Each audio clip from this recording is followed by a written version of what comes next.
preserved gallows in Scandinavia. This was where, in Visby, when crooks, people caught stealing, this is where they were strung up and killed. And this was, in fact, before all the trees grew up.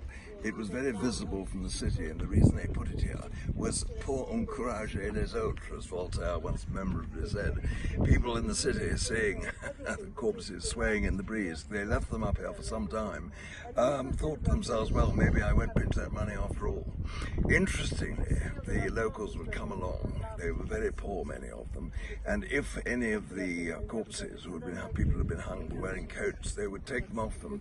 But if there were suicides that were there, because on this gallows, suicides happened as well, they never took the garments from suicides because they felt it might be infectious and that the habit might spread to them.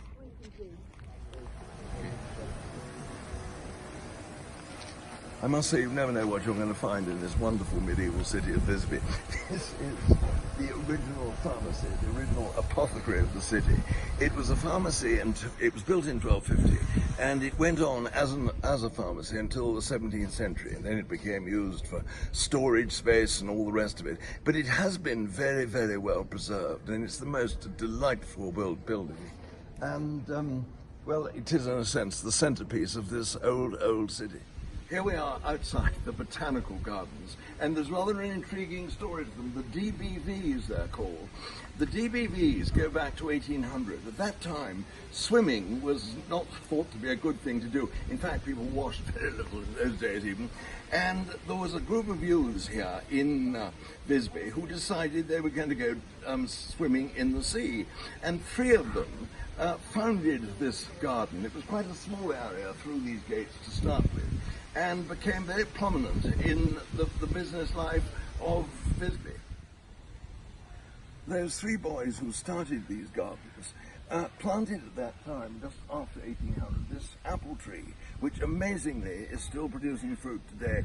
It looks as if it's fallen down beyond hope of repair, but its knees are on the ground, as it were, branches resting on the ground, and maybe they've sprouted roots from there as well. Anyhow, it still goes, and it's a great testimony to these 3 fearless lads who used to go skinny dipping all those years ago. One of the most exciting aspects of Visby is the old city wall, which was built in the 13th century and has remained pretty well intact. In fact, on the other side of the city from here, there was a new bit of wall that was built 100 years later. But by and large, you can see behind me a little bit of the wall. And this was one of the watchtowers, if you like it. This was known as Gunpowder Tower. In the old days, they used to watch there for marauding ships that didn't belong, who were coming in, and then fires would be started. And they would keep the gunpowder in this tower here, which also at a later date became the home of the last witch who died here in Visby in 1705.